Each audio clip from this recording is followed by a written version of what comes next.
We are back and welcome back to yet another spooky Sunday. We hope that you're both every fucking time. Start again. We are back. Welcome back, everyone. Another spooky Sunday. I am really happy to see you. We hope that you're all very well and that you've had a brilliant week. I know the weather's been quite rubbish, hasn't it? So. Just a little bit. But we're here to cheer you up with our spooky, weird stuff. Didn't know what I wanted to say. So this week we thought that we would talk to you all about something really interesting that we've had done or kind of participated in. Yeah, we've experienced. It was an experience, to say the least. So Ben and I have both been for a past life regression session. But for those of you who don't know what past life regression is, I can't talk today. Basically, it's a form of hypnotherapy that is said to be able to take an individual back through to suppressed memories of a previous life or incarnation. So one thing that people who have a past life regression quite often want to seek is kind of an explanation for unresolved emotions or unexplainable emotions, things like fears that have maybe carried from a previous life experience into this one. And then you can kind of work through that fear together with the person who is helping you with your regression to overcome it, which I find really, really interesting. It is really cool. It can also help with if you've got any unexplained like attachments or feelings or emotions towards certain things. So some people have attachments to places but aren't too sure why they've got those attachments, and you're able to go back, almost backtrace like your previous lives or life, and then for example, you might come across this place and understand a little bit better why you enjoy it. Ben and I both have had a past life regression, and I found it really interesting. Oh, it was eye-opening. I went in not expecting to be able to do it. I don't know why. I just thought I'm not going to be able to do this, and what if I'm just making it up? And I really was thinking, am I going to be kind of like fed leading questions? Yeah, something that I had was, what if I go in and my imagination overtakes what I'm seeing?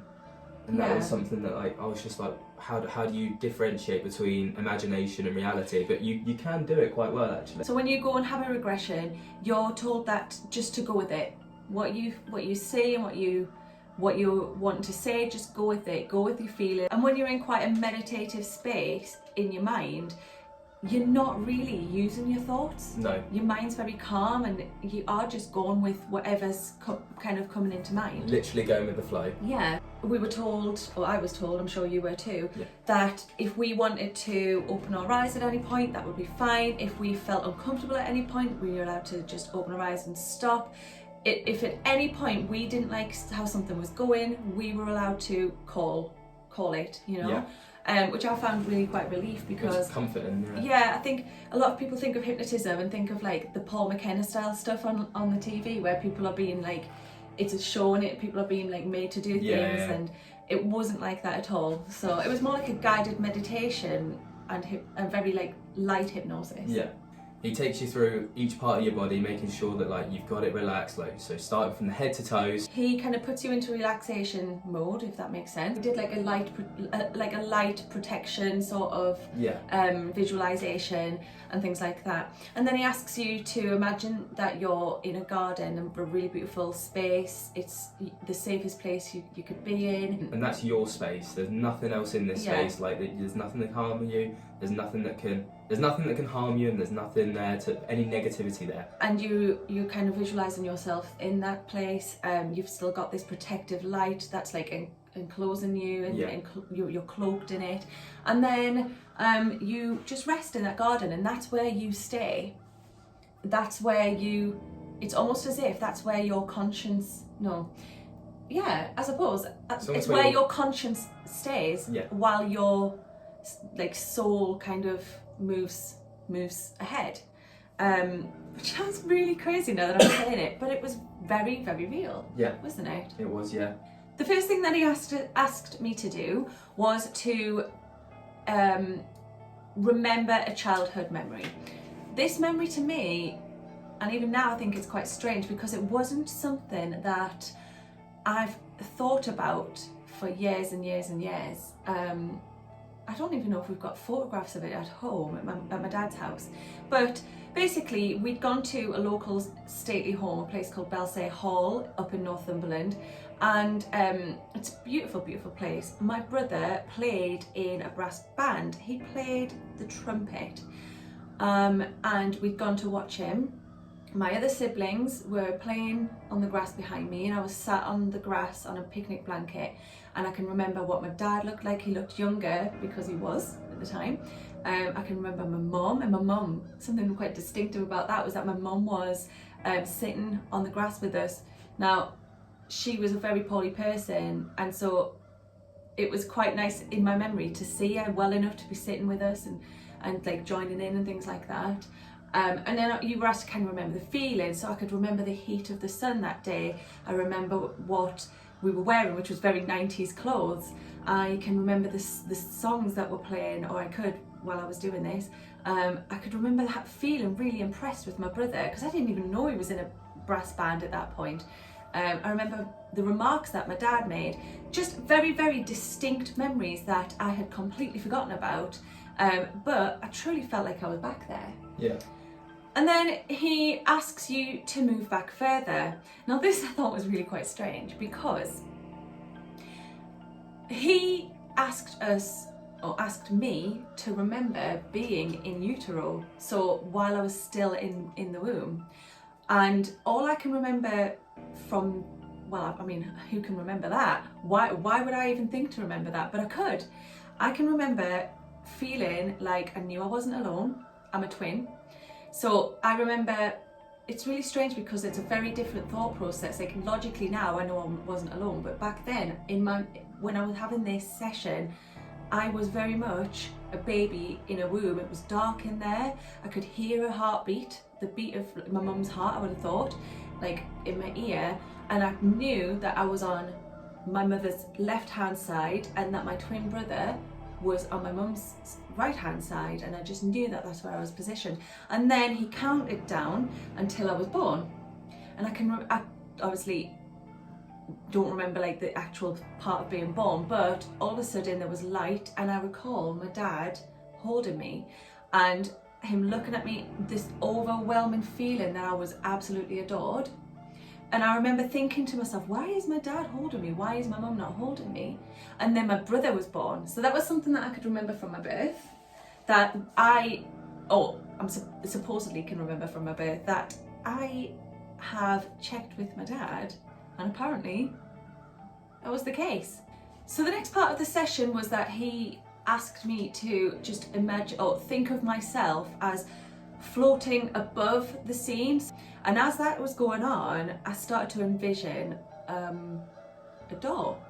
This door was an arch-shaped door, and it was a stone arched door with these huge, heavy wooden double doors. And these doors open up, and then I'm being told, okay, who's on the other side of the doors for you? You're going to step into the light of these doors. Who's on the other side of the doors? There was nobody there. I enter through the doors, and I'm in a corridor, and it's like a stone corridor, and it's quite dull. It's not very well lit. There's no electricity, I know that for sure. And I look down, and I'm wearing like metal pointed sort of, well, it was like armor. And then I take my hands and I look at my hands, and they're men's hands, and I know that I'm a man, and I know that I've got very red hair and quite pale skin. I'm not scrawny, I'm quite kind of stocky, and I didn't need anybody there. I was very much comfortable with being like completely on my own, very solitary person, very like sure of myself and my capabilities. I was asked to kind of move forward with that life. I'm in a very, very dark place, as in a space. It's very dark, it's very cold. I can feel rats crawling over me, and I'm feeling really hopeless and really in despair. And after a couple of minutes of feeling that way, I realised that I'm in like an underground part of a castle, and I'm incarcerated there. So I know that the year was 1604 and I died in 1606. The pivotal time in my life was that I had been placed in this castle, I think it was a dungeon. I was in this dungeon and I knew that it was because I wouldn't conform. So I was in a castle over the side that I was kind of a soldier for, and I'd been placed in there because I hadn't agreed with what they wanted me to do, but I don't know what they wanted me to do. I know. But I knew that I was in there.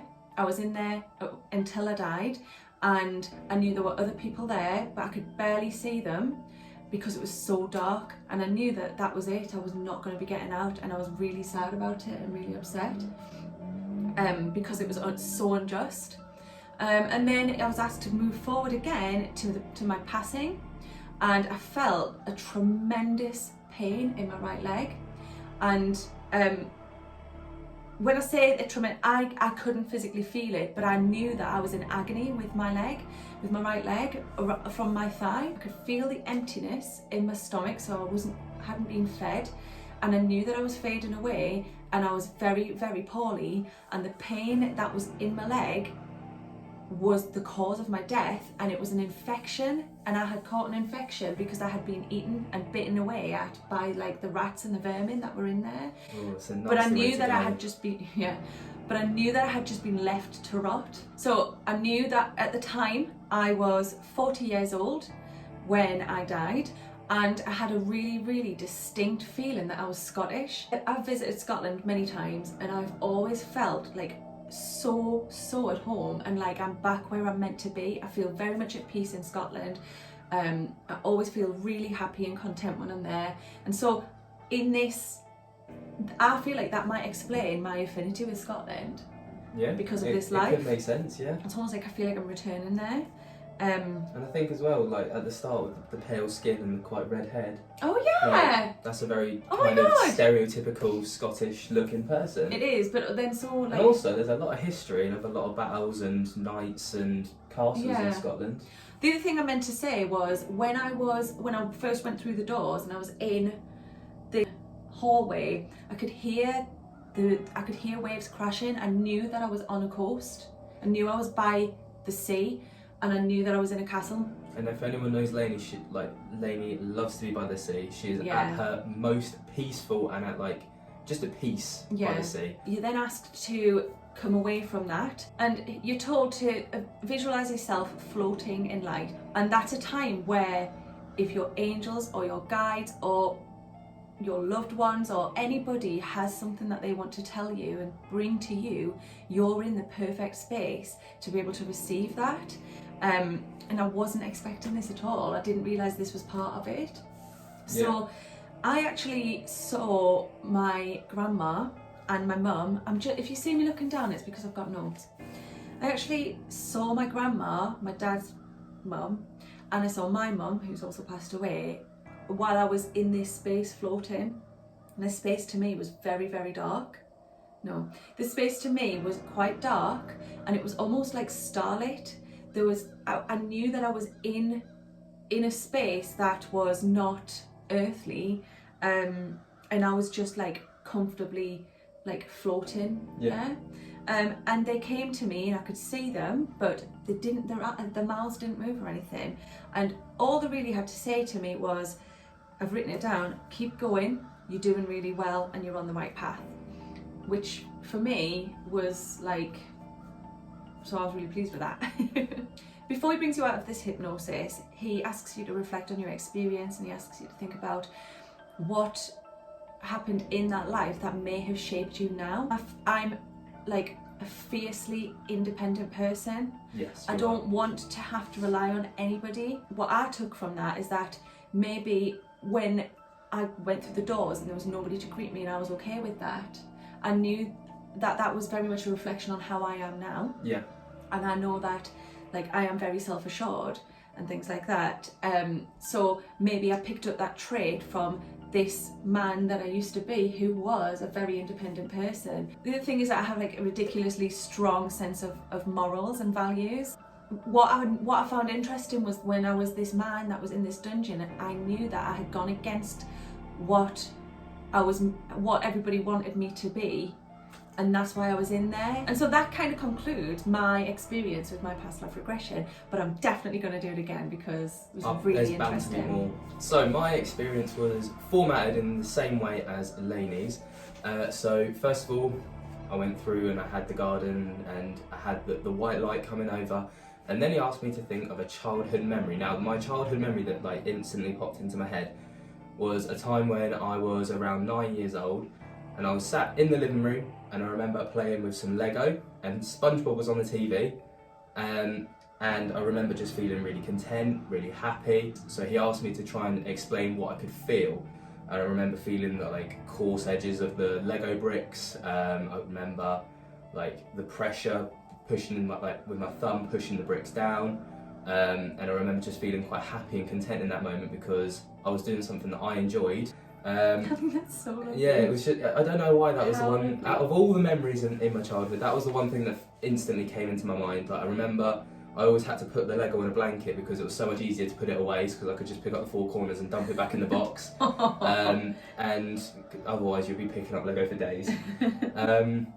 And if anyone knows what the feeling of stepping on a piece of Lego is, game over. So he then told me to kind of take a step away from the situation almost. So I'm still seeing myself playing with the Lego, but my body's there, but I'm not, if that makes sense. As if you're watching it from like a I'm camera. watching it from, yeah, so as if I'm watching it from someone else's point of view. So the next part that he said to mention was, or to think about, was my birth. Now this one I really struggled with. I found it really difficult to picture it and feel it. So, and later on he, like I said this to him, I was like, look, I'm struggling with this part. And he said that's a really common thing for it to happen. Like people do struggle to think about their birth, and because it's quite it's a traumatic thing to go through, being born and stuff like this. But he said just tell me what you're seeing anyway. So I couldn't really see anything. I just saw darkness, a lot of blackness, and I felt really like almost. I didn't really have any feeling or have any feelings towards myself with this. Do you mean like an awareness of yourself? Yeah, so I didn't have an awareness of who I was, what was happening, and I kind of remembered the birth bit and the coming out, and just a light, and that was obviously me coming into the world. Yeah. But then still not really feeling any emotions or feeling any emotions towards me. So you said that you felt quite I just loved in that moment, but I didn't feel a lot in that moment. He said again, that's something that's quite common because it is like, it's trauma, basically. Yeah. And then moving on from that, he's told me to picture a door. So Lainey had quite an extravagant big door. I didn't have anything like that. My door was quite basic really in comparison. It was just like your standard house door. It was red. I'm not sure if that had any significance. I walked over to this door and he said, right, I want you to go and open the door and try and walk through it. And I remember walking up to the door and like grabbing the handle and it not moving. And he said, okay, so what I want you to do is kind of take a few steps back, take a few breaths. So like it's almost like calming, refocusing. So I took a few steps away from the door and I'm like clearing my mind a little bit more. And then he's like, I want you to go over to the door again. And before I've even reached the door, this door's just opened, and on the other side there was a man. There was just a man stood there, and I felt a lot of love towards this person. It was like if I was to see Lainey on the other side of the door, that kind of love that I felt. So I knew that this was a partner, a husband, something like that. And I remember looking down at myself and looking at my hands to start with, and I had quite petite fingers, and I was dressed in women's clothing. And I had brown leather sandals on. So the clothes that I was wearing were feminine clothes, they were women's clothes. They were browny, earthly toned, like leather clothes. They were made from things that were found on the land, so like animal skins and hides and a lot of like bushes and stuff like this. And I got a better look at this, what I thought was my husband. So he was quite a slight man. He was very short. probably around 5'8", 5'9", similar to what I am now. And he had a long, thin face and really long, dark hair. And looking around, I saw a lot of wooden huts and a lot of people that were quite tribal, almost. I think they were like a tribe. It was like I was part of a tribe, living out in like the Amazon rainforest or something like that. You know what you kind of see on movies and stuff like this. How cool is that? Yeah. So he then says, right, we're going to move on to like a pivotal point in your life. So the pivotal point in my session was my death. So but whilst I was going through this period, I could feel my face starting to swell, like in real life. I could feel like almost like not a burning sensation, but just like a bit of a pressure around my head. So I could feel my face swelling up, I could feel my tongue getting larger, and as I was looking around, I could see that I was in a dimly lit, I was in a hut that was dimly lit by a fire, and there were a lot of women around me, almost like tending to me and kind of trying to nurse me back to health. And there was a lot of panic, there was a lot of rush, and there was a lot of mixtures going on. So like they were mixing herbs and berries and stuff like this together to try and make what seemed like a potion to try and make it all better, like an antidote to this. So what I felt had happened is that I felt like I'd been poisoned by, it could have been berries or mushrooms. I had that feeling that it was from something like that. I know you said when you came out, you physically felt like your tongue was too big for your mouth. Yeah, I felt like I was talking like this. That's how I felt. And so weird. Yeah, and I felt like these people were trying to find ways of kind of reversing the effects that these berries or mushrooms were having on me. I don't know if it was accidental or purposeful, so I don't know if someone had done it intentionally to me or if I had accidentally eaten the wrong thing. Sounds like something I do though. Don't eat them berries. What? These ones. I remember feeling an awful stomach pain, like wow. really severe, like stomach cramps. Like it had me like doubled over, like my legs were curled into my chest. It was that bad. It was like, imagine trapped wind but on steroids, like bad. And then I just remember kind of fading away, and that was how I died. But it was, all the pain had started to drift away and it became quite peaceful. Right. And that was when like I kind of came out of the situation, like spiritually I came out of the situation, like the soul had left the body, and I was just watching this carnage go on around my body. Wow. But I was very peaceful. So it was chaos around me, but you were personally, alright. I was fine because I had found a peaceful place. How weird. So he then told me to kind of take myself into a light, or into the light. So I kind of floated above to the point where the situation around me kind of disappeared, almost like a puff of smoke, like it just kind of evaporated. Yeah. And like I went into this white, very bright white room. It was almost like painfully bright, like hard to kind of see. And unlike you, I didn't get greeted by a family or a relative. It was someone that I didn't know. Okay. They were wearing white clothing. Did you feel like it was somebody, like an angel or a guide? Or... I don't know about that, but it had a comfort in. You knew they were there for you. Yeah, they were there to talk to me, and they were there, and it was comforting to have them there. That makes me want to cry a little bit. Yeah, and they're Your story makes me feel really emotional. So the message that they had for me was that I'm on the right path, I'm heading in the right direction with life, and that the direction I'm heading in is the correct one for me. And that I've got to remember to be real to myself, stick to who I know I am, and not become someone else, basically. And that was lovely. And that was kind of it. And then going on to the reflections bit, it was like, right, I want you to reflect on what's happened. I think what it's brought into my life now is that I'm quite a cautious person. I don't like to jump into things head first. I like to kind of work out what's going to be happening, plan it all out, and then when I'm happy with that plan, then I'll go ahead with it. I might explain why I'm quite cautious now. Yeah. So one thing that I forgot to mention, he then brings you back to the garden, and you meet with your conscious, and you're still kind of protected in this light. And I do wonder if the reason that you stay in that safe place with that protection of light is so that you can leave and nothing's going to kind of get in the way while you're not in with your conscience. So then you come back to that, and then you kind of get brought out of it, and brought back to normal again. We are both really, really intrigued about this. We went into it thinking we probably won't be able to do it. If we do, how are we meant to know if it was real or not? But I really feel like what I experienced was very much real, and it felt real at the time, and it was really quite genuine to me. It felt just as real as this does now. Yeah. I would love to hear about your stories. Have you had a regression before? So if you've ever had something like this done to you before, if you've ever had a past life regression, let us know about it in the comments. We'd love to hear your story. Yeah. Was it similar to us? Did you have similar feelings, thoughts? Or did you have a completely different experience? I'm just really intrigued. I would love to hear other people's experiences on this. Do you believe in this sort of thing or not? Is this something that you would like to do? Do you know anyone who's had it? What was their experience? Get in touch with us, leave us some comments, come and find us on our social media, because we want to know.